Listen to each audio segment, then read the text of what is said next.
السلام علیکم۔ Last video میں ہم نے ڈسکس کیا critical history of English literature, جو کہ لکھی ہے ڈاکٹر بی آر ملک نے۔ اس میں سے ہم نے ارلی وکٹورین پیریڈ کے ناولسٹ کو ڈسکس کیا، جن میں ہم نے چارلس ڈکنس، ولیم میکپیس تھاکرے اور مائنر ناولسٹ میں سے بینجامن ڈزرائیلی، برونٹے سسٹرز اور مسز گیسکل کو ڈسکس کیا۔ اور اس ویڈیو میں ہم ڈسکس کریں گے ارلی وکٹورین پیریڈ کے پروز رائٹرز کو، جن میں سے ہم 4 اہم پروز رائٹرز تھامس کارلائل، جان رسکن، تھامس بیبنگٹن، لارڈ مکالے اور میتھیو آرنلڈ کو ڈسکس کریں گے، اور اس کے علاوہ اس ایج میں جو ہمیں باقی فکشن اہم نظر آتا ہے اس کو بھی ڈسکس کریں گے۔ پروز، جیسا کہ ہم جانتے ہیں، اردو میں نثر کو کہتے ہیں۔ تو ارلی وکٹورین پیریڈ کے جو پروز رائٹرز ہیں ان کی رائٹنگز ہمیں بہت زیادہ اسٹرانگ نظر آتی ہیں، اور وہ اپنی رائٹنگز میں بیلنس اور ریدم کی بجائے ووکیبلری اور امیجری کے بارے میں زیادہ کانشیس ہیں۔ اور کیونکہ اس ایج میں پروز رائٹرز بہت زیادہ تھے، تو ہمیں کسی بھی اور پیریڈ کی نسبت اس پیریڈ میں جو سٹائل کی ویرائٹی ہے وہ سب سے زیادہ نظر آتی ہے، کیونکہ اس دور کا ہر رائٹر اپنی جو یونیک سٹائل تھا اس نے آزادی کے ساتھ اپنی رائٹنگز میں استعمال کیا، اور جو وکٹورین انڈیویجولزم کا جو کانسیپٹ تھا، جس کو انہوں نے ڈوئنگ ایز ون لائکس کا نام دیا، یہ ہمیں پروز سٹائل میں بہت زیادہ اچھے سے نظر آتا ہے۔ وکٹورین ایج کی پروز کو اگر ہم ایز اے ہول دیکھیں تو ہم یہ کہہ سکتے ہیں کہ یہ ایک رومانٹک پروز ہے، اور اگرچہ انگلش پوئٹری میں تو رومانٹسزم کا انفلوئنس 1780 سے 1830 کے درمیان رہا، لیکن اس کا پروز پر جو ایفیکٹ ہوا وہ کافی دیر بعد ہوا، وہ 1830s میں ہوا، جب تمام رومانٹک پوئٹس سے ان کی ڈیتھ ہو چکی تھی۔ اور ارلی وکٹورین پیریڈ کی پروز کو جو چیز یونیفائی کرتی ہے وہ دراصل رومانٹک ایلیمنٹس ہی ہیں، جو ان تمام اس پروز میں ہمیں نظر آتے ہیں، اور ان میں سے ہم ان ایوننس، سیریسنس آف ٹون، کنکریٹنس اور پارٹیکولیرٹی ہم اس دور کی پروز میں دیکھ سکتے ہیں۔ اور اس دور کے پروز رائٹرز میں سے ہمارے پاس رومانٹک پروز آرٹسٹ کی جو بیسٹ ایگزامپل ہے وہ کارلائل ہیں، اور اس کے علاوہ بھی اس دور کے جو تمام پروز رائٹرز اہم تھے ان سب میں رومانٹک ایلیمنٹس کی کوالٹیز ہم دیکھ سکتے ہیں۔ ارلی وکٹورین پیریڈ کے پروز رائٹرز میں سے ہم 4 اہم پروز رائٹرز کو ڈسکس کریں گے، اور ان میں سے پہلے ہیں Thomas Carlyle. Thomas Carlyle Victorian period کے ایک ڈومیننٹ فگر تھے، اور ان کا انفلوئنس ہمیں وکٹورین لائف کے تمام شعبے میں نظر آتا ہے۔ تھامس کارلائل اپنی جوانی میں کچھ ڈاؤٹس کا شکار ہو گئے، اور وہ اس بارے میں کوشش کرتے رہے کہ خدا کے بارے میں جو ان کا لاسٹ بلیف ہے وہ اس کو ریکور کر سکیں، اور آخرکار وہ اس چیز میں کامیاب ہو گئے، اور اسی وجہ سے ہمیں پھر سے دوبارہ سے ان کے موڈ میں کریج اور فیتھفلنس نظر آتی ہے۔ لیکن اس سارے عرصے کی جو ہسٹری ہے، اور اس دوران جو انہوں نے اسٹرگل کی، اور پھر جس طرح سے ان کا خدا کے بارے میں بلیف ریکور ہوا، اس کو انہوں نے اپنی بک سارٹو اور ریسارٹس کے 2nd والیوم میں لکھا ہے۔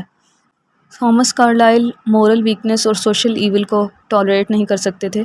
اور انہیں کنونشنز اور ان ریالٹیز پسند نہیں تھیں، انہیں ریالٹی پسند تھی، اور انہوں نے فالسوڈ کو کریٹیسائز کیا، اور ان کے اکارڈنگ ہسٹری خدا کی طرف سے ایک ریویلیشن تھی، اور اسی وجہ سے انہوں نے پاسٹ کے جو لیسنز تھے وہ پریزنٹ پر اپلائی کیے۔ اور ان کا ڈیموکریسی میں فیس نہیں تھا، لیکن وہ ایک ایسے ہیرو میں بلیف رکھتے تھے جس کی گائیڈنس اور لیڈرشپ کے ذریعے لوگ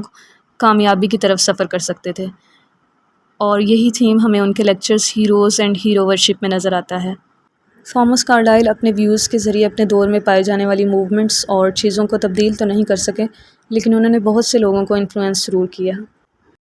کارلائل کے اگر ہم رائٹنگ سٹائل کی بات کریں تو وہ لینگویج کو اپنی ضرورت کے مطابق ٹویسٹ کر لیتے ہیں، اور اس مقصد کے لیے وہ بہت سی اسٹرینج ٹرکس یوز کرتے ہیں۔ فار ایگزامپل وہ کیپیٹل انیشیلز یوز کرتے ہیں، بعض اوقات وہ کنجنکشنز، پروناؤنز اور وربس کو ڈراپ کر دیتے ہیں، اور بعض اوقات ناؤن کو، کسی بھی ناؤن کو ورب میں تبدیل کر دیتے ہیں، اور بہت سی دوسری لینگویجز کے ورڈز انگلش لینگویج میں یوز کرتے ہیں، اور بعض اوقات وہ سمپلسٹی کو جان بوجھ کر اوائڈ کرتے ہیں۔ تو اس وجہ سے ہمیں ان کی رائٹنگ بہت زیادہ آڈ نظر آتی ہے، اور کہیں کہیں ریڈر ان کی پرسونیفیکیشنز اور ایبسٹریکشنز کی وجہ سے اریٹیشن بھی محسوس کرتا ہے۔ تو ہم انہیں انگلش رائٹرز میں سے سب سے زیادہ ارریگولر رائٹر کہہ سکتے ہیں، لیکن ان سب فالٹس کے باوجود ان کی جو ڈسکرپشن اور کریکٹرائزیشن میں جو پاورز ہیں وہ بہت ریمارکیبل ہیں، اور ان کی جو ووکیبلری ہے وہ بہت زیادہ ویلدی ہے، اور انگلش پروز رائٹرز میں سے ہمیں ان کا رائٹنگ سٹائل سب سے زیادہ یونیک نظر آتا ہے۔ ارلی وکٹورین پیریڈ کے پروز رائٹرز میں سے دوسرے اہم رائٹر جان رسکن ہیں، اور جان رسکن کیونکہ بہت زیادہ ریلیجیس اور پائس نیچر کے انسان تھے، تو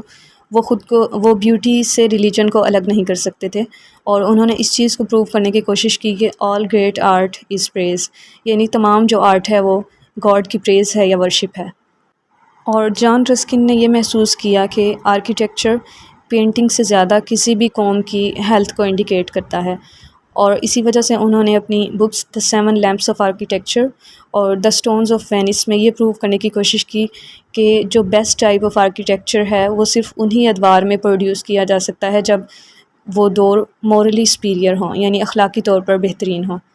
1860 میں جب رسکن کی بک ان ٹو دس لاسٹ پبلش ہوئی تو اس کے بعد سے ہمیں ان کی رائٹنگس میں ایک بہت بڑا چینج نظر آتا ہے کہ تب سے انہوں نے آرٹ کے بارے میں کم لکھنا شروع کیا اور سوسائٹی میں جو برائیاں پائی جاتی تھیں ان کے بارے میں زیادہ لکھنا شروع کیا، اور اس بک میں بھی وہ پولیٹیکل اکانومی کے سسٹم کو اٹیک کرتے ہیں اور اس میں جو برائیاں پائی جاتی تھیں ان کو ڈسکس کرتے ہیں۔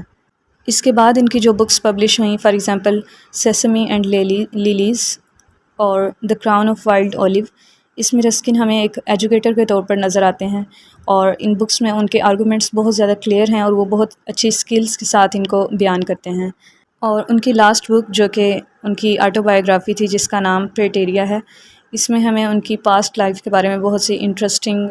میموریز نظر آتی ہیں۔ اور جان رسکن جو کہ آرٹ کرٹیسزم کی فیلڈ میں ایک لیڈر کے طور پر جانے جاتے تھے، لیکن انہوں نے اس کو چھوڑ کر جب لیبر اور جسٹس کے بارے میں لکھنا شروع کیا تو اس میں ان کا مقصد یہ تھا کہ ان کی سوسائٹی میں جو برائیاں پائی جاتی تھیں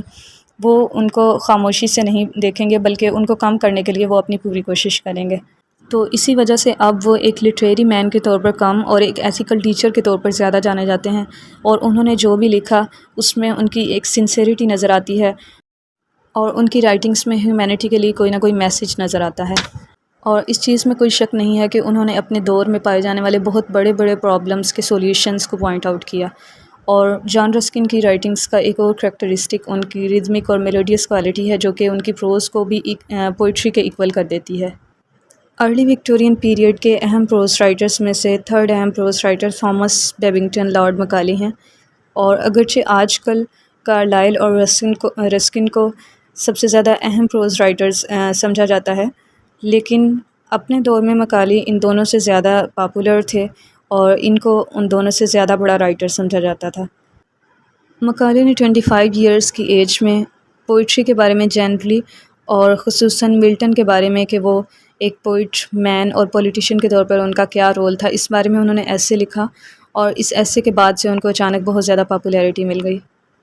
مکالی نے بہت سے بایوگرافیکل اور کریٹیکل ایسیز لکھے جس کی وجہ سے ان کو پاپولیرٹی ملی، لیکن اس کے ساتھ ساتھ انہوں نے ہسٹوریکل ایسیز بھی لکھے اور انگلینڈ کی ہسٹری بھی لکھی، اور ان کے اکارڈنگ ایک پرفیکٹ ہسٹورین کو امیجنیشن سے بھی کام لینا چاہیے تاکہ اس کی رائٹنگ زیادہ افیکٹو بن سکے، اور یہی امیجنیشن کی پاور ان کے اپنے اندر بھی موجود تھی، اور انہوں نے اس کو اتنے اچھے سے یوز کیا کہ ان کی بک دا ہسٹری آف انگلینڈ وہ پوئٹری بکس سے بھی زیادہ پرچیز کی جاتی تھی۔ مکالی کی بہترین کوالٹیز یہ ہیں کہ ان کی رائٹنگز میں بہت زیادہ ویرائٹی پائی جاتی ہے اور وہ ڈیٹیلز کو بہت زیادہ بریلینٹ طریقے سے لکھتے ہیں، اور اگرچہ یہ کہا جا سکتا ہے کہ بعض اوقات وہ اتنی زیادہ ڈیٹیلز دیتے ہیں جتنی کہ ہسٹری کے ساتھ کمپیٹیبل نہیں ہیں، لیکن یہ ڈیٹیلز بھی ایک پلین سٹرکچر کے ساتھ موجود ہوتی ہیں اور اس وجہ سے ان کو ایک سپورٹ مل جاتی ہے۔ مکالی کی رائٹنگس میں ہمیں کچھ فالٹس بھی نظر آتے ہیں، اور ان میں سے ایک یہ کہ ان کے جو شارٹ سینٹینسز اور ڈیفرنٹ چیزوں کی جو ڈسکرپشن ہے وہ رائٹنگ کے فلو کے ساتھ انٹرفیئر کرتی ہے، اور اس طرح سے سٹوری کا ایفیکٹ باقی نہیں رہتا، اور اس کے علاوہ ان کی رائٹنگس میں ہمیں اوریجنیلٹی بھی کم نظر آتی ہے۔ ارلی وکٹورین پیریڈ کے فورتھ اہم پروز رائٹر میتھیو آرنلڈ ہیں، اور میتھیو آرنلڈ ایک پوئٹ بھی تھے اور اس کے ساتھ ساتھ پروز رائٹر بھی تھے، اور اس کے علاوہ یہ اپنے ایج کے ایک بہت اسٹرانگ کریٹک بھی تھے۔ لٹریچر میں آرنلڈ نے اس بات کی کوشش کی کہ وہ اپنے ملک میں کلاسیکل اسپرٹ پیدا کر سکیں، اور 1855 کے بعد سے انہوں نے بہت سے ایسیز لکھے، اور ان سب میں ان کا مقصد یہ تھا کہ وہ اپنے ملک کے لوگوں میں انٹلیکچوئل اور کلچرل لیول ان کا بلند کر سکیں۔ اور میتھیو آرنلڈ جو کہ خود بھی ایک پوئٹ تھے، انہوں نے پوئٹری کو لائف کی کرٹیسزم کے طور پر دیکھا، اور انہوں نے اس چیز کو بہت زیادہ ایمفسائز کیا کہ پوئٹری لوگوں میں کریکٹر اور ان کا بیہیویئر بہتر کرنے میں اپنا کردار ادا کرے۔ اور اس کے علاوہ آرنلڈ نے کرسچینٹی میں سے ڈاگمیٹک ایلیمنٹس کو ریموو کرنے کی کوشش کی تاکہ وہ اس کا ٹرو اسپرٹ پریزرو کر سکیں اور اس کو سائنٹیفک ڈسکوریز اور لبرل تھاٹ کے ساتھ میچ کر سکیں۔ میتھیو آرنلڈ کے اگر ہم رائٹنگ سٹائل کی بات کریں تو کیونکہ ان کا مقصد اپنے ملک کے لوگوں کو کلچرل اور انٹلیکچوئل لائف کے فنڈامنٹل پرنسپلز کے ساتھ ایسوسیٹ کرنا تھا، تو ان کی رائٹنگز میں ہمیں کچھ ورڈز اور فریزز بار بار ریپیٹ ہوتے نظر آتے ہیں۔ اور ان کی رائٹنگس میں ہمیں ایکسٹریم مینرزم نظر آتی ہے، لیکن بہرحال میتھیو آرنلڈ کا رائٹنگ سٹائل ایسا ہے کہ اس کو آسانی سے کاپی نہیں کیا جا سکتا،